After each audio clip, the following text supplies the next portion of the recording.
आज के इस वीडियो में हम 7 के पाठ के निबंधात्मक प्रश्नोत्तरों को समझेंगे, जो कि आपके बोर्ड परीक्षा में बड़े क्वेश्चन पूछे जाते हैं। जैसा कि आप जानते हैं, इस पाठ से एक क्वेश्चन आएगा 5 नंबर का, और यह क्वेश्चन 3+2 दो भागों में बटा हुआ होगा। जो 3 नंबर वाला क्वेश्चन है इसमें, वो इन निबंधात्मक प्रश्नों में से ही पूछा जाएगा।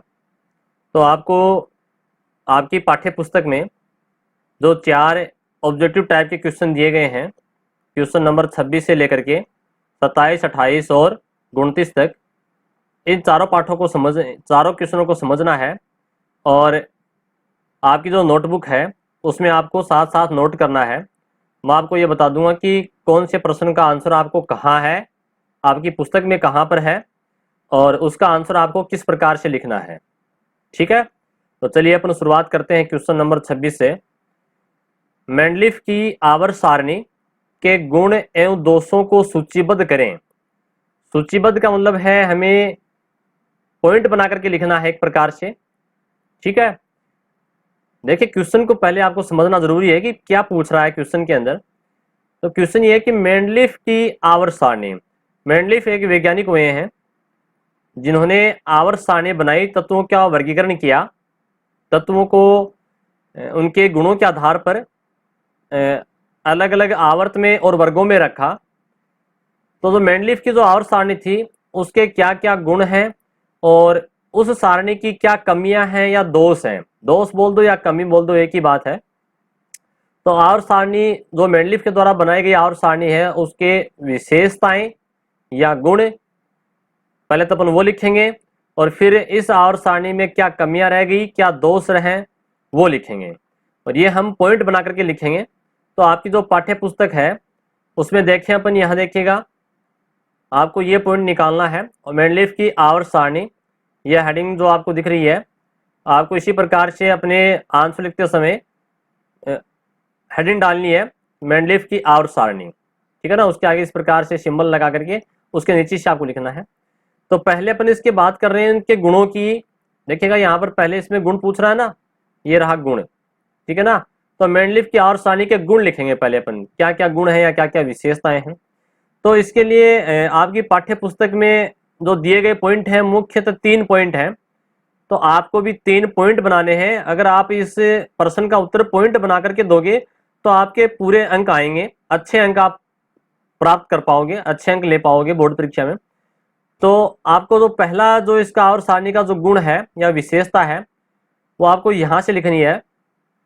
नंबर 1 डाल दीजिएगा, और यहां से आप अपनी नोटबुक के अंदर नोट कर सकते हो पहला गुण या विशेषता क्या थी। कि मेंडलीफ ने आवर्त सारणी को क्षैतिज पंक्तियों और ऊर्ध्वाधर स्तंभों में व्यवस्थित किया। देखिए इस प्रकार से जो पंक्तियां हैं वो तो हैं क्षैतिज पंक्तियां, और ये जो खड़े कॉलम हैं इन्हें कहते हैं स्तंभ। ठीक है ना, इन्होंने ऊर्ध्वाधर स्तंभों को वर्ग, अब ये जो खड़े कॉलम है, स्तंभ हैं, इन स्तंभों को क्या नाम दिया, वर्ग नाम दिया। और जो क्षैतिज पंक्तियां हैं इस प्रकार से आवर्त सारणी में, उन क्षैतिज पंक्तियों को क्या नाम दिया, आवर्त कहा गया। ठीक है, इसी के आगे आपको लिखना है कि सारणी में 8, अब इस सारणी में कितने तो वर्ग हैं, 8 वर्ग हैं। देखिएगा आपको होगी कहाँ है अपनी पाठ्य पुस्तक में, अपन देखें तो ये रहे ऊपर से नीचे जो आ रहे हैं वर्ग, 1 ये वर्ग, दूसरा, तीसरा, चौथा, 5वां, 6ठा वर्ग, 7वां वर्ग और 8वां वर्ग। ठीक है, ये 8 वर्ग हैं। आगे लिखा है जिन्हें 2 उपवर्गों ए और बी में विभाजित किया गया। अब इन वर्गों को भी 2 भागों में बांटा गया है, ए और बी में। देखिएगा ये रहा, प्रत्येक में ए वाले पहले वर्ग में लिखा है ए और बी, दूसरे वर्ग में भी ए और बी, इन्हें 2-2 उपवर्गों में ए और बी में बांट दिया गया। क्लियर। फिर आगे बता रहा है उस समय तक उत्कृष्ट गैसें ज्ञात नहीं थी, बाद में इन्हें एक नया वर्ग, शून्य वर्ग बना करके सारणी में दर्शाया गया। जो उत्कृष्ट गैसें हैं उनके लिए एक अलग ही वर्ग बनाया गया जिसका नाम शून्य वर्ग रखा गया। आवर्त 6 बनाए गए जिन्हें पुनः श्रेणियों में बांटा गया। देखिए आवर्त कितने थे, मेंडलीफ की आवर्त सारणी में 6 आवर्त थे। कौन कौन से देखते हैं अपन। ये आपको जो दिख रहे हैं, ये बाएं से दाएं वाले, ये पहला आवर्त, ये दूसरा आवर्त, ये तीसरा आवर्त, और यहाँ पर देखिए, आप देख पा रहे हैं चौथा आवर्त, इसको दो उप श्रेणियों में बांटा गया है, जैसे फर्स्ट सीरीज और ये सेकंड सीरीज। ये पहला, ठीक है, पोटेशियम वाला, दूसरा कॉपर वाला, ठीक है। ये फर्स्ट सीरीज में ऊपर वाले आएंगे potassium, calcium, scandium, titanium, vanadium, ठीक है, क्रोमियम, मैग्नीज, Fe, कोबाल्ट और निकल। और ये सेकंड सीरीज में आ जाएंगे नीचे वाले कॉपर, जिंक, गैलियम, ठीक है, जर्मेनियम, इस प्रकार से आ जाएंगे। इसी प्रकार से जो छठा पांचवा आवर्त है उसके अंदर भी दो सीरीज है, फर्स्ट और सेकंड, और जो छठा आवर्त है उसके अंदर भी फर्स्ट और सेकंड दो सीरीज हैं, उप श्रेणियां हैं। जैसा कि अपने यहाँ इसमें लिखा हुआ है कि आवर्त 6 बनाए गए, उन्हें पुनः श्रेणियों में बांटा गया, सीरीज में बांट दिया, फर्स्ट सीरीज और सेकंड सीरीज। सीरीज को हिंदी में अपन श्रेणी कहते हैं। तो एक पॉइंट तो आपको यहां तक करना है, ठीक है, पहला पॉइंट हो गया। दूसरा जो आवर्त सारणी है उसकी जो गुण या विशेषता है उसमें आपको यहां से करना है, नंबर 2 डाल करके आपको नोटबुक में लिखना है। दूसरे पॉइंट में क्या लिखोगे कि मेंडलीफ ने तत्वों को उनके बढ़ते हुए परमाणु भार के क्रम में सारणी में व्यवस्थित किया। मेंडलीफ ने जो आवर्त सारणी बनाई थी वो परमाणु भार के आधार पर है। परमाणु भार क्या होता है? परमाणु भार बोल दीजिए या द्रव्यमान संख्या बोल दीजिए, ठीक है, एक ही बात है। परमाणु भार या द्रव्यमान संख्या का मतलब होता है नाभिक में, परमाणु के जो नाभिक है उस नाभिक में प्रोटॉन की संख्या प्लस न्यूट्रॉन की संख्या, इन दोनों का योग, इन दोनों का जोड़ क्या कहलाता है? परमाणु भार या द्रव्यमान संख्या कहलाती है, ठीक है। तो इन्होंने परमाणु को उनके परमाणु भार के अनुसार रखा और बढ़ते हुए क्रम में रखा। इन्होंने निश्चित किया कि एक ही प्रकार के भौतिक एवं रासायनिक गुण, यानी कि एक ही प्रकार के गुणों वाले तत्व एक ही वर्ग में आए ताकि तत्वों की आवर्तिता बरकरार रहे। आवर्तिता मतलब बारंबारता, एक ही वर्ग में एक जैसे तत्व आए, ठीक है। तो देखते हैं अपन कहाँ है, किस प्रकार से हैं, सारणी से समझ में आएगा आपके। जैसे मान लीजिए ये पहला वर्ग है, इसमें जो तत्व रखे गए वो एक ही प्रकार के गुणों वाले, जैसे लिथियम के गुण है वो सोडियम के समान है, सोडियम पोटेशियम के गुण एक जैसे हैं। इसी प्रकार से दूसरे वर्ग के अंदर बेरिलियम और मैग्नीशियम के गुण एक जैसे हैं। तीसरे वर्ग के अंदर बोरोन और एल्यूमिनियम और स्कैंडियम, इनके गुण एक जैसे हैं। तो कहने का मतलब ये है, इन्होंने जो आवर्त सारणी में जो वर्ग बनाए उस वर्गों के अंदर जो परमाणु रखे उनके भौतिक और रासायनिक गुण एक जैसे हैं, ठीक है, ये इसमें बताया गया है। और किस आधार पर रखे गए हैं? परमाणु भार के आधार पर बढ़ते हुए क्रम में। बढ़ते हुए कैसे? जैसे इस आवर्त में एक ही हाइड्रोजन, एक ही परमाणु है जिसका द्रव्यमान संख्या यहां लिखा है 1.008। उसी प्रकार से दूसरे आवर्त में देखिएगा लिथियम की जो परमाणु भार या द्रव्यमान संख्या 6 पॉइंट समथिंग है, बेरिलियम का फिर 9 है, 6 से ज्यादा क्या हो गया, फिर 9 हो गया। बढ़ते हुए क्रम में होगा, 6 से ज्यादा 9 है, 9 से अधिक फिर 10 हो गया, ठीक है, बोरोन का, फिर कार्बन का 12, नाइट्रोजन का 14 हो गया, ऑक्सीजन का 15.999, ठीक है, इसको अपन 16 भी लिख सकते हैं, ठीक है, और फ्लोरीन का 18 हो गया। तो इस प्रकार से कहने का मतलब परमाणु भार के अनुसार उनको रखा गया और जो लक्षण है उनकी आवर्तिता होती है। आवर्तिता मतलब लिथियम के बाद में beryllium, boron, carbon, nitrogen, oxygen, fluorine आएगा, फिर उसके बाद में सोडियम आएगा। तो सोडियम की और लिथियम के गुण एक जैसे हैं तो इसे आवर्तिता कहा गया, बारंबारता कहा गया। उसी प्रकार से फिर आगे सोडियम के आगे magnesium, aluminium, silicon, phosphorus, sulphur और क्लोरीन है। उसके बाद में तो परमाणु आएगा पोटेशियम, उसके गुण सोडियम के जैसे हैं इसलिए नीचे आ गए इसके। इसी प्रकार से मैग्नीशियम के गुण कैल्शियम के जैसे एक समान, इसके नीचे आएगा। एल्यूमिनियम के स्कैंडियम जैसे आएंगे, ठीक है, कार्बन के गुण सिलिकॉन जैसे हैं, नाइट्रोजन के गुण फास्फोरस जैसे हैं, ऑक्सीजन के गुण सल्फर जैसे हैं, फ्लोरीन के गुण क्लोरीन जैसे हैं। तो एक प्रकार से इनकी आवर्तिता कहलाती है, जो बार बार रिपीट होते हैं एक जैसे गुण, ठीक है। अब देखिए इन्होंने क्या किया, इसी पॉइंट में लिखना आपको। इसके लिए उन्हें कहीं कहीं परमाणु भार के क्रम को भी तोड़ना पड़ा, यानी कि समान गुण वाले परमाणु एक ही वर्ग में आने चाहिए, समान गुण वाले परमाणु एक ही वर्ग में आने चाहिए। कैसे? मान लीजिए जैसे मैंने बताया अभी कि यहां मान लीजिए ये कार्बन है, कार्बन के गुण सिलिकॉन जैसे हैं तो इसी वर्ग में आना चाहिए। और परमाणु जो भार है वो बिल्कुल सही चल रहा था, परंतु कुछ परमाणुओं के गुण तो एक जैसे थे, परमाणु भार उनके अलग अलग थे। जैसे मान लीजिए यहां आपको एग्जांपल से समझ में आएगा, यहां पर ध्यान दीजिएगा, ये एस बी के नीचे लिखा है 121, फिर ये टीई 127, अधिक है ना, 120 के आगे क्या बढ़ गया, 127 हो गया। उसके आगे फिर 126 हो गया, देखो आई जो आयोडीन है ना इसका 126 हो गया। कहने का मतलब आयोडीन यहाँ आना चाहिए था, 126 यहाँ आना चाहिए था, और ये टी जो है ये यहाँ पर आना चाहिए था, 127 यहाँ होना चाहिए था। परंतु ये क्यों रखा गया? क्योंकि आयोडीन के जो गुण हैं वो ब्रोमीन के, क्लोरीन के, फ्लोरीन के जैसे हैं, इसलिए आयोडीन को तो यहाँ रख दिया और ये इस टी को यहाँ रख दिया। ठीक है, तो इन्होंने क्या किया, परमाणु भार का जो क्रम है उसको भी तोड़ दिया। क्या लिखा है इन्होंने, कहीं कहीं पर परमाणु भार के क्रम को भी तोड़ना पड़ा, जैसे आयोडीन का परमाणु भार, ठीक है ना, अभी जो अपन ने एग्जांपल से समझा था उसी की बात कर रहे हैं, 126.9 है, और इसे टेलुरियम टी के परमाणु भार 127 के बाद रखा गया, क्योंकि इसके गुणों में वर्ग 7 के तत्वों से समानता है। कौन से? 7वां वर्ग देखिएगा, ये रहा 7वां वर्ग, यही है, ये कौन सा? फ्लोरीन वाला, क्लोरीन वाला, ठीक है, ये इसी की बात कर रहा है, और ये आयोडीन वाला, तो ये इसी में है, 7वें वर्ग के अंदर रखा गया है इनको, इसलिए आयोडीन का क्रम इसको तोड़ना पड़ा, आगे रख दिया, और टेलुरियम को यहां पहले रख दिया। ठीक है, तो ये आपके समझ में आ गया होगा। फिर आपको इसमें तीसरा जो पॉइंट है, तीसरा जो इसका अंतिम और लास्ट जो गुण है, जो विशेषता है, वो आपको यहां से लिखनी है, तीसरे पॉइंट बना करके लिखना है। ठीक है, उन्होंने क्या लिखा कि इसी प्रकार से उन्होंने आवर्त सारणी में कुछ तत्वों के लिए रिक्त स्थान छोड़ दिए। उस समय परमाणु की खोज नहीं हो पाई थी, सभी परमाणुओं की खोज, क्योंकि वर्तमान में 118 तत्व आवर्त सारणी में है, आधुनिक आवर्त सारणी के अंदर। उस समय इतने तत्वों की खोज नहीं हो पाई थी, और अभी भी तत्वों की खोज जारी है। ठीक है, होती रहती है खोज। वर्तमान में हमारी पाठ्य पुस्तक में अपन पढ़ते हैं वो 118 तत्वों को पढ़ते हैं। तो ये बता रहा है कि उन्होंने आवर्त सारणी के अंदर कुछ स्थान खाली छोड़ दिए, और उन्हें के गुण धर्मों के बारे में भविष्यवाणी भी कर दी कि इस यहाँ पर जो तत्व आएगा उसके गुण ऊपर एक ही वर्ग में, उस वर्ग में जो परमाणु है उन वर्गों परमाणु के जैसे ही उसके गुण होंगे। ठीक है ना, एक ही वर्ग में एक जैसे गुणों वाले परमाणु को रखा।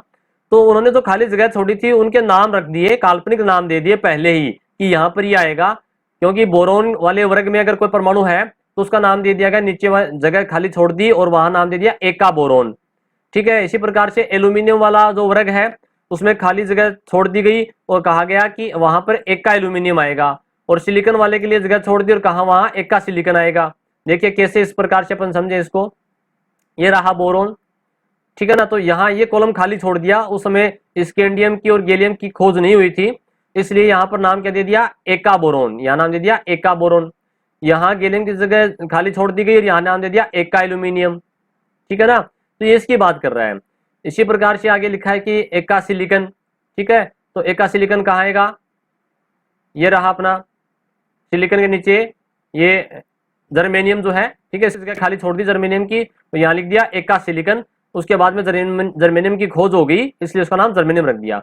कहने का मतलब बोरोन की जगह जो स्कैंडियम, एल्यूमिनियम के स्थान पर गैलियम, और सिलिकॉन की जगह जर्मेनियम को रखा गया, और पहले उसकी जगह खाली जगह छोड़ दी थी। तो ये मेंडलीफ का एक अच्छी विशेषता है, अच्छा गुण है। तो क्या लिखा है, देखो यहाँ पर लिखा है इसने के लिए खाली स्थान छोड़ दिया गया और गुणों का अनुमान लगाया जो बाद में सही सिद्ध हुआ, उसके बाद में वास्तव में सही निकला, उसी गुण के परमाणु वहां रखे गए।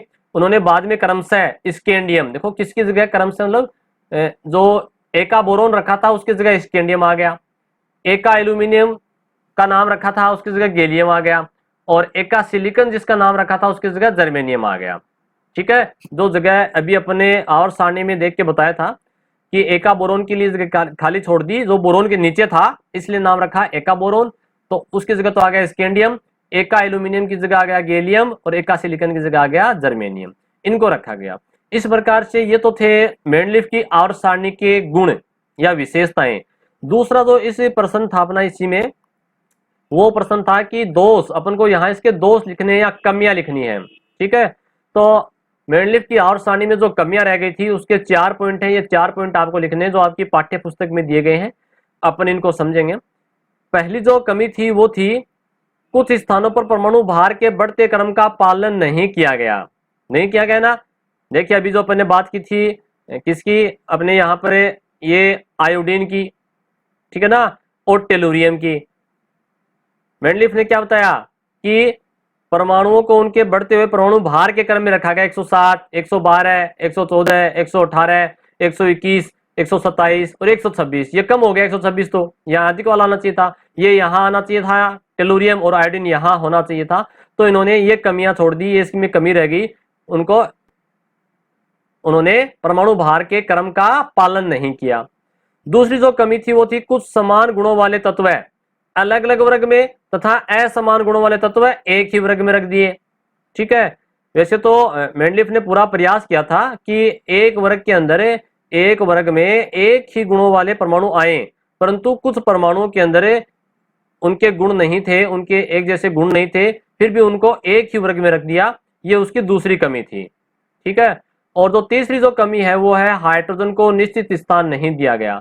जो हाइड्रोजन परमाणु देखिए उसको यहाँ पहले वर्ग में और पहले आवर्त में यहाँ रख दिया, आगे पूरी जगह खाली पड़ी है, इधर कोई परमाणु नहीं रखा, तो ये हाइड्रोजन का एक निश्चित स्थान नहीं है। ठीक है, ये हाइड्रोजन का एक निश्चित स्थान नहीं होना, ये इसकी एक कमी थी। और चौथी और जो लास्ट कमी है वो थी समस्थानिकों को स्थान नहीं दिया गया। समस्थानिक जैसे मान लीजिए जिनके द्रव्यमान जो है वो अलग अलग होते हैं, परमाणु क्रमांक एक जैसा होता है। जैसे कार्बन की बात करें, कार्बन के जो कार्बन 12 वाला, ठीक है, और कार्बन 14 वाला भी होता है द्रव्यमान संख्या वाला, तो ये इसके समस्थानिक है कार्बन के। उसी प्रकार से क्लोरीन के समस्थानिक भी होते हैं। ठीक है ना, क्लोरीन 35 का भी होता है और क्लोरीन अपना 37 का भी होता है समस्थानिक। तो समस्थानिकों को स्थान नहीं दिया गया, इस आवर्त सारणी में कहीं पर भी समस्थानिकों को स्थान नहीं दिया गया है। तो ये एक इसकी कमी थी। समस्थानिक का मतलब क्या होता है, ऐसे परमाणु जिनका परमाणु क्रमांक तो एक समान होता है, ठीक है, परंतु द्रव्यमान संख्या अलग अलग होती है। जैसे कार्बन 6 नंबर पे आता है, परमाणु क्रमांक 6 है, परंतु द्रव्यमान संख्या, एक कार्बन ऐसा भी होता है जिसमें द्रव्यमान संख्या 12 है और दूसरा कार्बन जिसकी द्रव्यमान संख्या 14 भी है, तो ये समस्थानिक कहलाते हैं। ये मेंडलीफ की आवर्त सारणी की कमी थी।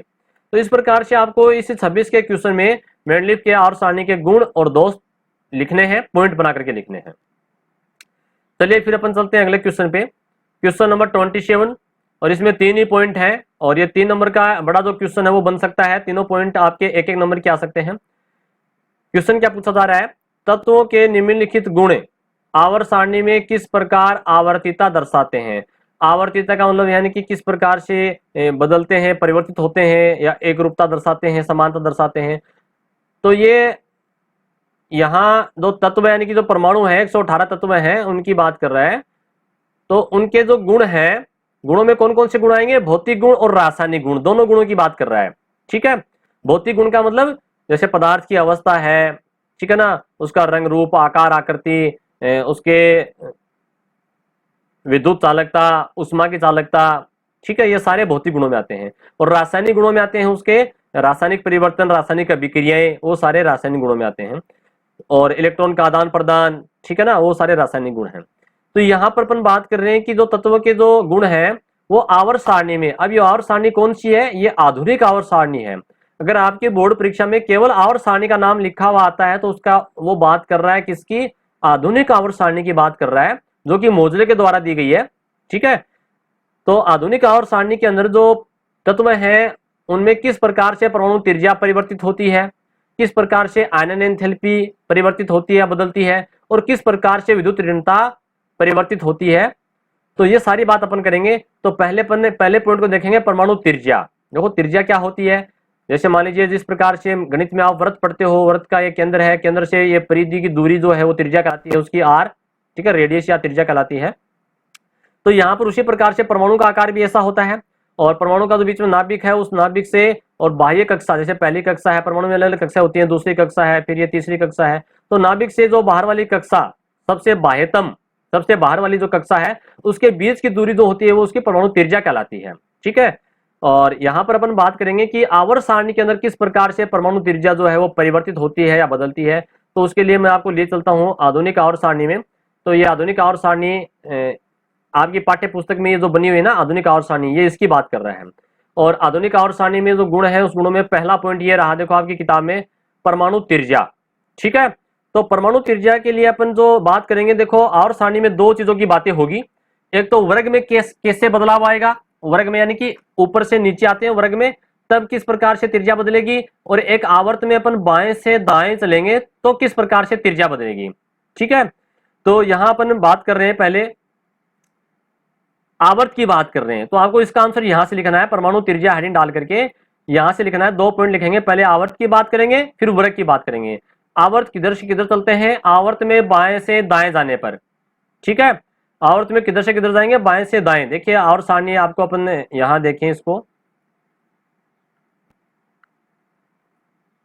आपकी जो पाठ्य पुस्तक में ये आवर्त सारणी है, ठीक है। इसमें आवर्त कितने? ये 7 आवर्त हैं, 1 2 3 4 5 6 और 7। तो ये 7 आवर्त हैं। आवर्त में बाएं से दाएं चलने पर ये तो परमाणु ना, हाइड्रोजन, लिथियम, सोडियम, ठीक है, इस प्रकार से इधर ये बोरोन, कार्बन, एल्यूमिनियम, ये मैं आपको देखिएगा यहाँ पर परमाणु की संरचना को दिखाता हूँ किस प्रकार से परमाणु होते हैं। ये है परमाणु, ये रहा हाइड्रोजन, लिथियम है ना, बेरिलियम, कार्बन, ये हीलियम, नियोन, ऑर्गन। ये आवर्त सारणी के अंदर जो परमाणु है वही परमाणु है। आप इसको वीडियो को एक बार रोक करके देख भी सकते हैं, मिलान कर सकते हैं अपनी किताब से।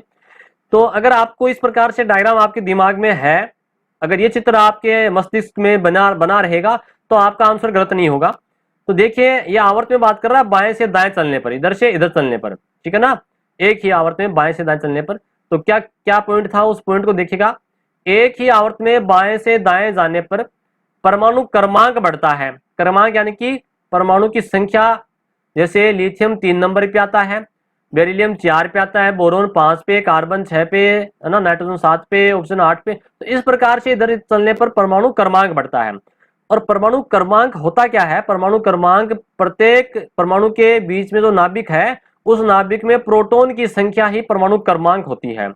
जैसे नाइट्रोजन के पास में यहाँ पर 7 प्रोटॉन है तो इसका परमाणु क्रमांक 7 यानी कि 7 नंबर पे आएगा, ठीक है। इसी प्रकार से क्लोरीन जो है वो 17 नंबर पे आता है। क्यों? क्योंकि इसके जो बीच में नाभिक है उस नाभिक में 17 प्रोटॉन है, इसलिए ये 17 नंबर पे आता है। कहने का मतलब परमाणु के नाभिक में उपस्थित प्रोटॉन की संख्या ही उसका परमाणु क्रमांक होती है। तो ये बताया जा रहा है कि आवर्त में बाएं से दाएं चलने पर क्या बढ़ेगा? परमाणु क्रमांक बढ़ता है।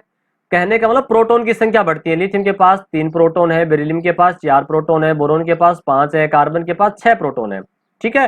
प्रोटॉन की संख्या बढ़ेगी। आगे देखिए क्या होगा, परमाणु क्रमांक बढ़ता है, अतः नाभिक में प्रोटॉन की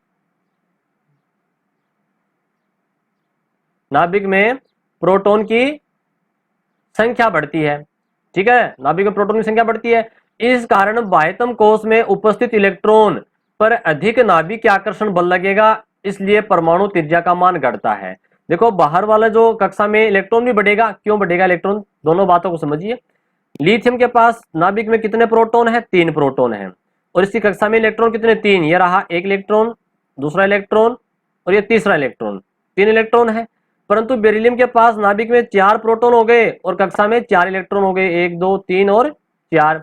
कार्बन के पास नाभिक में 5 प्रोटॉन हो गए परंतु इसके पास कक्षा में इलेक्ट्रॉन बढ़ गए, 1 2 3 4 और 5, ठीक है। कहने का मतलब आवर्त में बाएं से दाएं चलते हैं तो नाभिक में प्रोटॉन की संख्या बढ़ती है और बाहर वाली कक्षा के अंदर इलेक्ट्रॉन की संख्या बढ़ती है, ठीक है। प्रोटॉन और इलेक्ट्रॉन हमेशा बराबर होते हैं। उदासीन परमाणु में प्रोटॉन और इलेक्ट्रॉन हमेशा बराबर होंगे। अब देखिए होगा क्या, जब प्रोटॉन की संख्या बढ़ेगी, जैसे इसके पास 5 प्रोटॉन हो गए, इसके पास 6 प्रोटॉन हो गए, इसके पास 7 प्रोटॉन हो गए, तो ये जो प्रोटॉन की संख्या बढ़ती है, प्रोटॉन तो होते हैं धनावेशित, पॉजिटिव चार्ज वाले होते हैं, और कक्षा में जो इलेक्ट्रॉन होते हैं ये नेगेटिव चार्ज वाले होते हैं, ऋणावेशित होते हैं। तो प्रोटॉन जो प्लस वाला है वो इलेक्ट्रॉन को अपनी ओर खींचेगा क्योंकि विपरीत आवेश है ना, ठीक है। जो नाभिक में प्रोटॉन है वो इलेक्ट्रॉन को अंदर की ओर खींचता है। प्रोटॉन जो है वो नाभिक में जो प्रोटॉन है वो कक्षा में जो इलेक्ट्रॉन है उनको अंदर की ओर खींचेगा। जैसे मान लीजिए यहाँ पर ये प्रोटॉन है परमाणु में और ये इलेक्ट्रॉन है, इसको नाभिक अंदर की ओर खींच रहा है, जिसके कारण इसकी कक्षा की साइज छोटी हो जाएगी। ये नाभिक तो यहाँ है और इसका आकार छोटा हो जाएगा। तो कहने का मतलब एक आवर्त में बाएं से दाएं चलने पर परमाणु क्रमांक बढ़ता है, जिसके कारण प्रोटॉन की संख्या बढ़ती है और प्रोटॉन इलेक्ट्रॉन को अपनी ओर आकर्षित कर लेता है, जिसके कारण ये प्रोटॉन इलेक्ट्रॉन को अपनी ओर आकर्षित कर लेता है, अंदर की ओर खींच लेता है, जिसके कारण परमाणु का आकार छोटा हो जाता है और उसकी त्रिज्या भी कम हो जाती है। तो आवर्त में बाएं से दाएं चलने पर परमाणु की त्रिज्या घटती है। पहली बात, ये आवर्त की बात हुई अभी तक, ठीक है।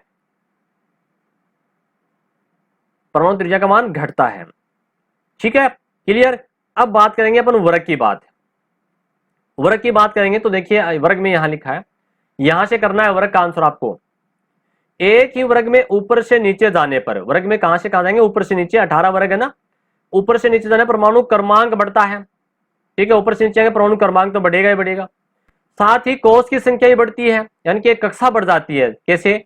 जैसे इधर देखिएगा, हाइड्रोजन के पास एक ही कक्षा है, लिथियम के पास 2 कक्षा है, सोडियम के पास 3 कक्षा है, देखिएगा आपको दिखाई दे रही है 3 कक्षा।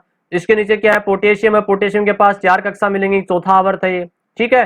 तो कक्षा बढ़ती है, तो कक्षा बढ़ने से क्या होगा, नाभिक के अंदर जो प्रोटॉन है और जो कक्षा है वो बढ़ जाएगी, तो दूरी बढ़ जाएगी। कक्षा में जो इलेक्ट्रॉन है और नाभिक में जो प्रोटॉन है उसकी दूरी बढ़ जाएगी। जैसे मान लीजिए यहाँ इसमें 2 ही कक्षा है, ये बीच में प्रोटॉन है और ये इलेक्ट्रॉन है, ये दूरी इतनी थी पहले। अब जो नीचे वाले परमाणु में कक्षा बढ़ने के कारण जो प्रोटॉन है उसमें मान लीजिए इस बार 3 कक्षा हो गई, ये लीजिए 3 कक्षा बना देता हूं मैं, ठीक है। तो प्रोटॉन जो है वो बाहर वाली जो कक्षा में इलेक्ट्रॉन है दूरी बढ़ जाती है, कक्षा बढ़ने से दूरी बढ़ेगी और दूरी बढ़ने से जो प्रभावी नाभिकीय आवेश है, यानी कि प्रोटॉन जो है वो इलेक्ट्रॉन को अपनी ओर नहीं खींच पाएंगे। नाभिक का जो आवेश है इलेक्ट्रॉन को आकर्षित करने वाला, नाभिक में जो प्रोटॉन है वो क्या करते हैं, इलेक्ट्रॉन को अंदर की ओर खींचते हैं। तो ये प्रभावी नाभिकीय आवेश जो है ये कमजोर हो जाता है, जिसके कारण वो इलेक्ट्रॉन को अंदर की ओर नहीं खींच पाता है और इसकी साइज बढ़ती जाती है। देखो यहाँ पर इसकी साइज छोटी दिख रही है आपको, साइज बड़ी दिख रही है, थोड़ी बड़ी है और नीचे बड़ी मिलेगी आपको। तो ऊपर से नीचे एक वर्ग में ऊपर से नीचे आने पर क्या होता है, परमाणु क्रमांक बढ़ता है, कोष की संख्या बढ़ती है तथा प्रभावी नाभिकीय आवेश का मान कम होता है, ठीक है ना। प्रोटॉन इलेक्ट्रॉन को अपनी ओर नहीं खींच पाता है कक्षा बढ़ने के कारण, अतः त्रिज्या बढ़ती जाती है, त्रिज्या बढ़ेगी। वर्ग में ऊपर से नीचे आने पर त्रिज्या बढ़ती है। और अभी क्या पढ़ा था, आवर्त में अपन बाएं से दाएं चलते हैं तो त्रिज्या का मान घटता है। ये बात आपको लिखनी है, अगर आपके समझ में आ गई है तो आप कभी नहीं भूलोगे इसको, बार बार इसको रिविजन करते रहिएगा। क्वेश्चन नंबर 27 में दूसरा क्वेश्चन है, आयनन एंथैल्पी क्या है।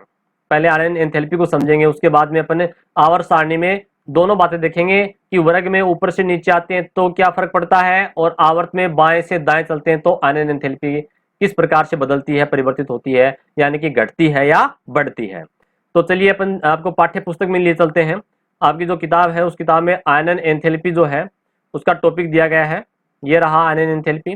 पहले तो अपन बात करेंगे कि आयनन एंथैल्पी है क्या, ये क्या चीज है, किसे कहते हैं।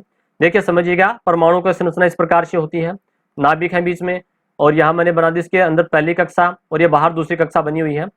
तो यहाँ पर देखिएगा जो सबसे बाहर वाली कक्षा में जो इलेक्ट्रॉन है उस इलेक्ट्रॉन को अपन बाहर निकालना चाहें, अगर आपको कोई ये कहे कि इस इलेक्ट्रॉन को खींच करके बाहर निकाल लो, ताकत के साथ में बाहर निकाल लो, तो आपको क्या करना पड़ेगा, इसके लिए ऊर्जा लगानी पड़ेगी, ताकत लगानी पड़ेगी, जोर लगाना पड़ेगा और ये इलेक्ट्रॉन बाहर निकल जाएगा, ठीक है। तो ये जो आपने ऊर्जा लगाई है, जो ताकत लगाई है इलेक्ट्रॉन को बाहर निकालने के लिए, वो ही आयनन एंथैल्पी कहलाती है। क्लियर। तो देखो यहाँ क्या लिखा है, इसकी परिभाषा जो लिखी है कि गैसीय अवस्था में किसी तत्व के उदासीन परमाणु का मतलब है प्रोटॉन की संख्या और इलेक्ट्रॉन की संख्या बराबर होती है। तो परमाणु से इलेक्ट्रॉन पृथक करने के लिए, इलेक्ट्रॉन निकालने के लिए, पृथक यानी कि अलग करना या निकालने के लिए जो ऊर्जा दी जाती है उसे आयनन एंथैल्पी या आयनन विभव भी कहते हैं। इसका एक नाम और है आयनन विभव। क्लियर। ये तो आयनन एंथैल्पी को समझा अपन ने। अब देखिए अपन बात करेंगे कि एक वर्ग में किस प्रकार से बदलेगी और एक आवर्त में कैसे बदलेगी। तो पहले अपन यहां से इसका आंसर लिखेंगे कि एक ही आवर्त में बाएं से दाएं जाने पर परमाणु का आकार कम होता है। देखिए अभी अपन ने बात की थी परमाणु का आकार बाएं से दाएं चलते हैं, है ना, तो उसका आकार छोटा होता जाएगा, उससे छोटा परमाणु, उससे छोटा परमाणु, इस प्रकार से आप याद कर लीजिए। तो यहाँ पर क्या होगा, आकार छोटा होता है, ठीक है, बाएं से दाएं चलते हैं। प्रभावी नाभिक आवेश का मान बढ़ने से, क्योंकि इसके अंदर यहाँ प्रोटॉन की संख्या बढ़ती है, इसके पास प्रोटॉन की संख्या और बढ़ेगी, इसके पास और प्रोटॉन बढ़ गए, इसके पास प्रोटॉन बढ़ गए, इसके पास प्रोटॉन बढ़ने से क्या होता है, ये प्रोटॉन इलेक्ट्रॉन को अंदर की ओर खींच लेते हैं और आकार छोटा हो जाता है, ठीक है। अब जब इसका आकार छोटा हो गया, मान लीजिए एक परमाणु ये है, इससे छोटा वाला है, इससे छोटा वाला और इससे छोटा वाला, तो देखिए यहाँ नाभिक और ये कक्षा में दूरी अधिक है, इसका आकार बड़ा है, इसका आकार छोटा है, त्रिज्या कम है, इसकी त्रिज्या और कम है, इसकी त्रिज्या और कम है। तो यहाँ पर जो प्रभावी नाभिक आवेश, इसका नाभिक आवेश, प्रभावी नाभिक आवेश ज्यादा है, इसका प्रभावी नाभिक आवेश बहुत ज्यादा है, तो ये इलेक्ट्रॉन को निकालने नहीं देगा। अपन को यहां से इस परमाणु से इलेक्ट्रॉन निकालने में ज्यादा ऊर्जा लगानी पड़ेगी और ये जो परमाणु है इससे इलेक्ट्रॉन निकालने में अपन को कम ऊर्जा चाहिएगी, क्योंकि यहाँ दूरी ज्यादा है, ठीक है, इसकी त्रिज्या ज्यादा है, परमाणु का आकार बड़ा है और इधर परमाणु का आकार छोटा है। तो यहाँ इसको अपन देखिए अपना जो ये इस प्रकार से अपन समझ सकते हैं। यहाँ तो देखो एक ही प्रकार से बने हुए हैं, परंतु एक परमाणु ये है, एक परमाणु छोटा है, इसकी नाभिक से कक्षा की दूरी ज्यादा है, ठीक है, और इसके नाभिक से इलेक्ट्रॉन में जो कक्षा है, कक्षा में जो इलेक्ट्रॉन है उनकी दूरी कम है। तो इसका प्रभावी नाभिक आवेश क्या करेगा, इस इलेक्ट्रॉन को अपनी ओर खींच के रखेगा, ये इलेक्ट्रॉन का अंदर की ओर खींच लेता है, जिसके कारण इस इलेक्ट्रॉन को निकालने में अधिक ऊर्जा चाहिए, अधिक आयनन एंथैल्पी। कहने का मतलब बाएं से दाएं चलने पर अधिक ऊर्जा लगानी पड़ेगी इलेक्ट्रॉन को निकालने के लिए, इसलिए आयनन एंथैल्पी का मान बढ़ता जाता है। ठीक है, और वर्ग में क्या होगा, ऊपर से नीचे आने पर कक्षा बढ़ जाती है, परमाणु की त्रिज्या बढ़ती है, आकार बढ़ता है, प्रभावी नाभिक आवेश कम हो जाता है, और ऊपर से नीचे आने पर आयनन एंथैल्पी का मान कम होता जाता है। हमें कम ऊर्जा लगानी पड़ेगी। इसके लिए हाइड्रोजन को परमाणु से इलेक्ट्रॉन निकालने के लिए हमें ज्यादा ऊर्जा लगानी पड़ेगी, लिथियम के लिए कम लगानी पड़ेगी, सोडियम के लिए और कम, और पोटेशियम के लिए और कम ऊर्जा लगानी पड़ेगी, क्योंकि कक्षा और बढ़ जाती है और प्रभावी नाभिक आवेश का मान कम हो जाता है। तो पहले अपन बात कर रहे थे कि आवर्त में बाएं से दाएं जाने पर परमाणु का आकार कम होने से प्रभावी नाभिक आवेश का मान बढ़ने से परमाणु से इलेक्ट्रॉन पृथक करना कठिन होता है, अतः आयनन एंथैल्पी का मान बढ़ता है। किधर, आवर्त में बाएं से दाएं चलने पर। ठीक है, अब बात करेंगे वर्ग में ऊपर से नीचे आने पर। एक ही वर्ग में ऊपर से नीचे आने पर कोष की संख्या, कोष बोल दीजिए या कक्षा बोल दीजिए, एक ही बात है, की संख्या बढ़ने से परमाणु का आकार बढ़ता है और प्रभावी नाभिक आवेश का मान कम होता है। ठीक है, क्यों, क्योंकि दूरी बढ़ जाती है ना, त्रिज्या बढ़ जाती है, के कारण बाह्यतम कोष का संयोजन ढीला हो जाता है। बाह्यतम कोष में जो इलेक्ट्रॉन है ना, वो नाभिक उसको खींच नहीं पाएगा, संयोजन ढीला हो जाता है, अतः उदासीन परमाणु से इलेक्ट्रॉन पृथक करना सरल होता है। इस कारण वर्ग में ऊपर से नीचे आने पर तत्व की आयनन एंथैल्पी का मान कम होता है, ऊपर से नीचे आने पर आयनन एंथैल्पी का मान घटता जाता है। तो इस प्रकार से हमने यहाँ पर आयनन एंथैल्पी को समझा। फिर 27वें क्वेश्चन के अंदर यहाँ पर तीसरा जो पॉइंट है वो है विद्युत ऋणात्मकता। ठीक है, विद्युत ऋणात्मकता ये क्या चीज है, पहले अपन इसकी परिभाषा को समझेंगे कि विद्युत ऋणात्मकता क्या है। तो इसके लिए मैं आपको ले चलता हूँ आपकी पाठ्य पुस्तक में, ये रहा देखो पॉइंट, विद्युत ऋणता। ठीक है ना, यही पॉइंट है ये। इसके लिए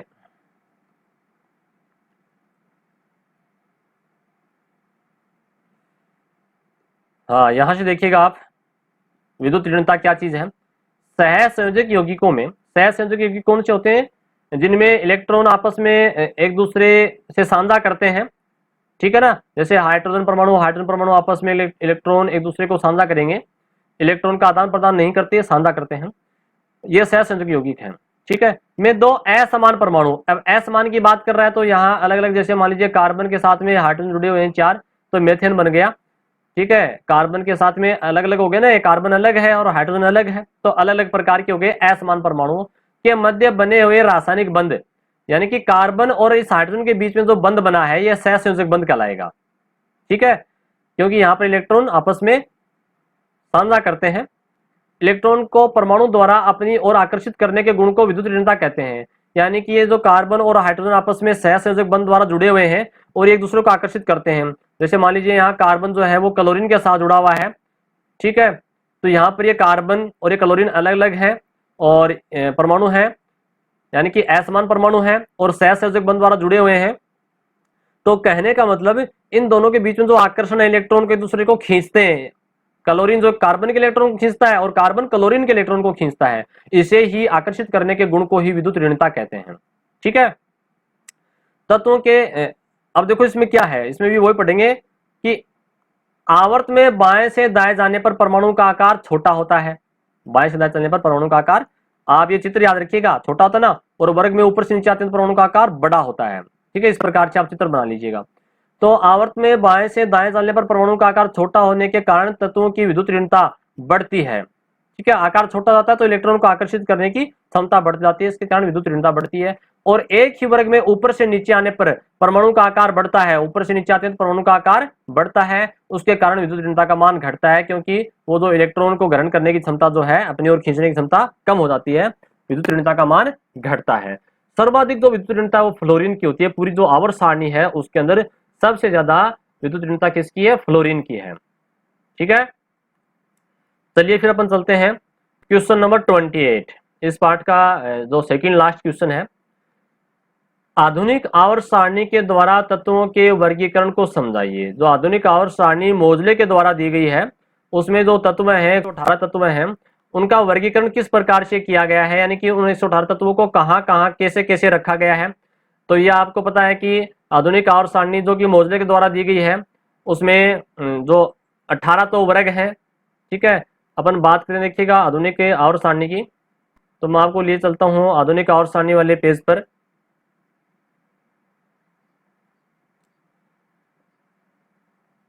ये रहे देखो आधुनिक आवर्त सारणी में, या फिर इसका आप डायग्राम जो ये एडिंग है आधुनिक आवर्त सारणी, ठीक है ना। इसके नीचे जो आपकी किताब में आवर्त सारणी का चित्र बना हुआ है, इस चित्र को अपन यहाँ इस प्रकार से देख सकते हैं, ये रहा। तो आधुनिक आवर्त सारणी में तत्वों का वर्गीकरण कैसे किया गया, तत्वों को कहाँ कहाँ रखा गया, कैसे रखा गया है। तो इसमें देखो 4 तो ब्लॉक बनाए गए हैं। 4 ब्लॉक कौन कौन से, एस ब्लॉक पहले वर्ग में, दूसरे वर्ग में, ठीक है ना। पी ब्लॉक 13 से लेकर के 18 तक, ये लिखा पी ब्लॉक। और ये 3 से लेकर के 12 तक ये यहाँ पर डी ब्लॉक के तत्व हैं। और नीचे इस प्रकार से आपको दिख रहे हैं यहाँ लेंथम और एक्टर्म के आगे जो है ये एफ ब्लॉक के तत्व बनाए गए हैं इस प्रकार से यहाँ पर। तो 4 तो ब्लॉक बनाए गए हैं। 18 वर्ग हैं 1 से लेकर के 18 तक, और 7 आवर्त हैं 1 से लेकर के इस प्रकार से, है ना। 7 आवर्त हैं जो बाएं से दाएं चलते हैं। इसी प्रकार से इन्होंने यहाँ पर जो इधर जो बाएं तरफ जो परमाणु हैं ये सारे ये धातुएं हैं, और यहाँ जो दाएं तरफ आप देख पा रहे हैं ये अधातुएं हैं, और धातु अधातु के बीच में ये उपधातुएं हैं, ठीक है ना। ये बोरोन, सिलिकॉन, ठीक है, ये उपधातुएं हैं। तो इस प्रकार से इन्होंने तत्वों का वर्गीकरण किया है आधुनिक आवर्त सारणी में। तो हम पाठ्य पुस्तक के अकॉर्डिंग इसको समझेंगे, इसके पॉइंट बनाएंगे, हमें यहाँ पर भी इसके पॉइंट बनाने हैं। तो देखिए जो सबसे पहले जो इसमें खास बात है वो ये है कि आवर्त सारणी में जो तत्व हैं, परमाणु हैं, उनको किस प्रकार से रखा। तो पहला पॉइंट आपको ये लिखना है कि आवर्त सारणी में जो 36 पंक्तियां हैं वो तो आवर्त हैं, और जो ऊर्ध्वाधर स्तंभ है उनका नाम वर्ग है, ठीक है ना। 7 आवर्त है और 18 वर्ग है। वर्गों की संख्या 18 है और आवर्तों की संख्या 1 से 7 है। आवर्त सारणी में जो ऊर्जा स्तर है, ऊर्जा स्तर बोल दीजिए या कोष बोल दीजिए या कक्षा बोल दीजिए, उसे अपन एन से दर्शाते हैं। एन बराबर 1 यानी कि पहली कक्षा, एन बराबर 2 यानी कि दूसरी कक्षा, एन बराबर 3 यानी कि तीसरी कक्षा। प्रथम आवर्त में 2 तत्व हैं, इन्हें अति लघु आवर्त कहते हैं। देखो प्रथम जो आवर्त है ना उसमें 2 तत्व हैं, आप कहोगे कैसे। ये रहा प्रथम आवर्त, इसमें हाइड्रोजन और हीलियम 2 ही है ना, इसे अति लघु आवर्त कहते हैं। क्या नाम है इसका, अति लघु। आगे लिखा है द्वितीय और तृतीय आवर्त में 8 तत्व हैं, इन्हें लघु आवर्त कहते हैं। द्वितीय और तृतीय आवर्त देखते हैं अपन, देखो ये रहा द्वितीय आवर्त और ये रहा तृतीय तीसरा। 8 तत्व है क्या, 1 lithium beryllium 2, boron 3, carbon 4, nitrogen 5, oxygen 6, fluorine 7, neon 8 है ना। इसी प्रकार से दूसरे में भी 8 है, ये रहा sodium, magnesium, aluminium, silicon, phosphorus, sulphur, chlorine और ऑर्गन। ये 8 तत्व है, इन्हें अपन क्या कहते हैं, इन्हें लघु आवर्त, ठीक है ना, इन्हें लघु आवर्त कहते हैं। और चौथे और पांचवें आवर्त में जो तत्व है वो डी कक्षक भी, उसमें डी कक्षक भी शामिल होता है। इन दोनों आवर्तों में 18 तत्व होते हैं और इन्हें दीर्घ आवर्त कहते हैं। इन्हें क्या कहते हैं, दीर्घ आवर्त। तो देखिएगा अपन बात करेंगे चौथे और पांचवें आवर्त में, तो आपको लिए चलते हैं आपकी आवर्त सारणी में। ये रहा चौथा और पांचवा आवर्त, इसमें ये देखो एस ब्लॉक के अंदर आ गए ये दोनों ना, ये एस ब्लॉक में आ गए, ठीक है। और यहाँ पर ये पी ब्लॉक के अंदर आ गए, ये वाले ये पी ब्लॉक में है। तो इसमें डी ब्लॉक भी आ गया, ठीक है, डी ब्लॉक ये रहा, ये डी ब्लॉक में आ गए ये वाले, ठीक है। तो इन्हें अपन क्या कहते हैं, दीर्घ आवर्त कहते हैं। क्या नाम दिया गया है इनको, इन्हें दीर्घ आवर्त कहते हैं। 18 तत्व हैं, देखिए आप काउंट कर सकते हो, यहाँ से लेकर के और यहाँ तक ये 18 तत्व हैं, ठीक है ना, यहाँ से लेकर के 18 हैं। अब बचे 2, 6 और 7 है ना, इनकी बात करेंगे। तो देखिए क्या लिखा आपकी पाठ्य पुस्तक में, छठे और सातवें आवर्त में एफ कक्षक भी प्रारंभ हो जाता है। इनमें 32 तत्व होते हैं और इन्हें अति दीर्घ आवर्त कहते हैं। क्या कहते हैं इनको, अति दीर्घ आवर्त कहते हैं। हालांकि एफ ब्लॉक के एक एक प्रारूपिक तत्व को आवर्त सारणी में लिखकर 2 36 पंक्तियों में अलग से लिखा गया है और 14 तत्व वहां दर्शाए गए हैं। पहली पंक्ति के तत्व को लेंथेनाइड और दूसरी पंक्ति के तत्व को एक्टिनाइड कहते हैं। यहाँ देखिएगा, इसमें आपको यहाँ मिलेगा, ये यहाँ से लेंथिन के आगे अलग कर लिया लेंथेनाइड, और ये एक ए और सी के आगे एक्टन के आगे से अलग कर लिया, एक्टिनाइड तत्व कहलाएगा। तो ये एफ ब्लॉक के तत्व शामिल हो गए इसमें, यहाँ से यहाँ 14 तत्व ये शामिल हो गए। तो इस प्रकार से यहाँ से लेकर के यहाँ तक यानी कि बीच के ये तत्व भी शामिल है, 14 तत्व है, कुल 32 हो गए। इसमें भी 32 है, इसमें भी 32 है। तो इस प्रकार से आवर्त सारणी में तत्वों को अपन इस प्रकार से इसका वर्गीकरण किया है। दूसरे तो पहला पॉइंट हुआ, ठीक है। दूसरे पॉइंट में अपन को देखो इस प्रकार से इसमें अपन लिख सकते हैं, दूसरा पॉइंट अपन यहाँ से बना सकते हैं। इस आवर्त सारणी में एक ही ऊर्ध्वाधर स्तंभ या वर्ग में तत्वों के बाह्यतम कोष के इलेक्ट्रॉन विन्यास एक समान है, यानी कि बाहर वाली कक्षा में इलेक्ट्रॉन एक जैसे हैं। वर्ग की बात कर रहा है, वर्ग के लिए मैं आपको ले चलता हूं, देखिएगा ये जो ये देखो, इस वर्ग में बाहर वाली कक्षा में 1 इलेक्ट्रॉन है, इसमें भी 1 इलेक्ट्रॉन है, इसमें भी 1 इलेक्ट्रॉन है। ये दूसरा वर्ग है, इसके अंदर 2 इलेक्ट्रॉन है, बाहर वाली कक्षा में इसमें भी 2 इलेक्ट्रॉन है। ठीक है। तो ये अंतिम वर्ग है, इसके अंदर देखो 2 इलेक्ट्रॉन पूरी कक्षा भरी हुई है। तो इस प्रकार से एक वर्ग में ऊपर से नीचे आते हैं तो इलेक्ट्रॉन की संख्या समान होती है, बाह्यतम कोश में इलेक्ट्रॉन एक समान होते हैं। और बाह्यतम कोश में जो इलेक्ट्रॉन भरे होते हैं उसके आधार पर 4 ब्लॉक जो है इसकी बात करेंगे, अपन एसपीडीएफ ब्लॉक की बात कर रहे हैं। पहला वर्ग और दूसरे वर्ग जो है उसके अंदर उसे एस ब्लॉक कहते हैं, पहला वर्ग और दूसरे को एस ब्लॉक। अभी अपन ने बात की थी, देखिएगा आपकी जो पाठ्य पुस्तक में जो सारणी है उसके देख लें अपन, ये है, ठीक है ना, ये वाली पहला वर्ग दूसरा वर्ग ये क्या है, एस ब्लॉक के तत्व है। और वर्ग 13 से 18 तक जो है वो पी ब्लॉक के तत्व है, ठीक है। और इसी प्रकार से वर्ग 3 से लेकर के 12 तक जो है वो डी ब्लॉक के तत्व है। और नीचे की दो जो 36 पंक्तियां वो एफ ब्लॉक के तत्व हैं। 36 पंक्तियों में जो पहली पंक्ति है 4F वाली वो लेंथम के बाद में आते हैं, लेंथेनम के बाद आते हैं, इसलिए उनको लेंथेनाइट कहा जाता है। और दूसरी पंक्ति जो है नीचे वाली वो उसको 5F एक्टिनियम के बाद में आते हैं, इसलिए उसको एक्टिनाइट कहा जाता है। और जो खास बात है वो ये बता रहा है कि एस ब्लॉक के तत्वों को क्षारीय या क्षारीय मर्दा धातु तत्व भी कहते हैं। ये धातु गुणों वाले होते हैं, क्षारीय प्रकृति के होते हैं। और पी ब्लॉक के तत्वों को निरूपक तत्व कहा जाता है या मुख्य तत्व भी कहा जाता है। और डी ब्लॉक के तत्वों को संक्रमण तत्व और एफ ब्लॉक के तत्वों को अंतः संक्रमण तत्व कहा जाता है। और आवर्त सारणी में यूरेनियम के बाद जो तत्व हैं उन्हें पैरा यूरेनियम तत्व भी कहा जाता है। ये आप पॉइंट अलग से बना सकते हो, तीसरा पॉइंट बना सकते हो, कहां से, यहां अपने आवर्त सारणी में यूरेनियम के बाद जो तत्व है उन्हें पैरा यूरेनियम कहा जाता है। और चौथा पॉइंट आप बनाओगे, इसमें जो चौथा पॉइंट है वो आप यहां से ये बना सकते हो,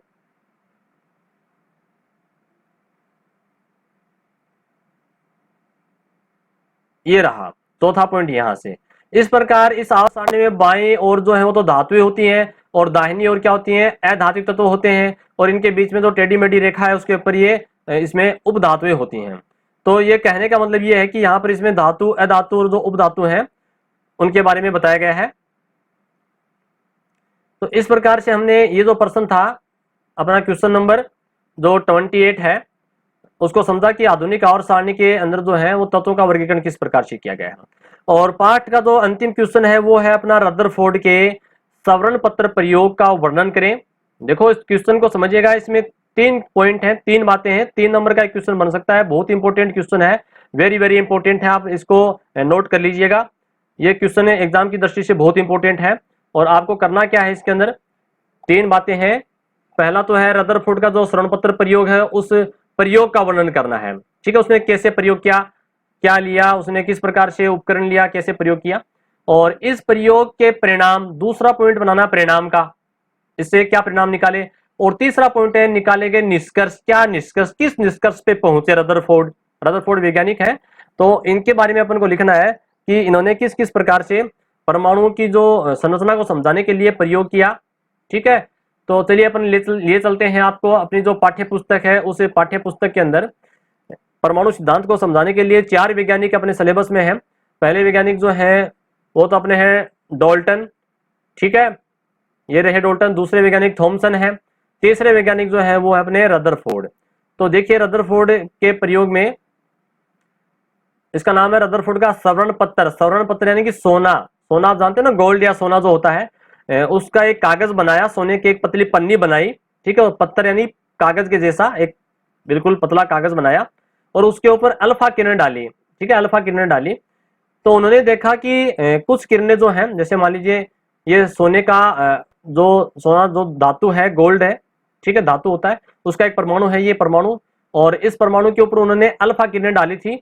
ये कुछ किरणें तो सीधी निकल गई थी, कुछ किरणें इसके यहाँ बीच में नाभिक जो है इससे टकरा करके मुड़ गई, और कुछ किरणें यहाँ पर इससे टकरा करके सीधी वापस आ गई, ठीक है ना। तो ये प्रयोग इसको समझाने के लिए उन्होंने देखो इस प्रकार से ये बीच में जो पन्नी ले रखी है ना, ये सोने की पन्नी है, ठीक है, और इसके ऊपर ये अल्फा किरणें डाल रहा है। तो कुछ किरणें तो टकरा करके वापस आ जाएंगी इधर, ठीक है, कुछ किरणें जो है वो इसके बाहर निकल जाएंगी, ठीक है, और कुछ किरणें जो है वो थोड़ी मुड़ जाएंगी। तो इस प्रकार से इन्होंने ये जो प्रयोग किया था, इस प्रयोग में आपको किस प्रकार से लिखना है वो सारी बातें अपन यहाँ समझेंगे। आपको यहां से लिखना है इसका आंसर, 3 पॉइंट जो है। पहला पॉइंट इसका प्रयोग, रदरफोर्ड ने अपने शिष्यों के साथ में सोने की बहुत पतली झिल्ली ली और उसपे अल्फा कणों की बमबारी करवाई। बमबारी का मतलब अल्फा किरणें डाली, ठीक है, अल्फा कण बोल दीजिए, अल्फा किरणें एक ही बात है। और वास्तव में अल्फा किरणें होती क्या है, अल्फा कण क्या होते हैं, जो हीलियम जो परमाणु होता है उसके नाभिक जो होते हैं, ठीक है, उनकी बमबारी करवाई, उनकी बौछार करवाई, ठीक है, वो अल्फा किरणें डाली।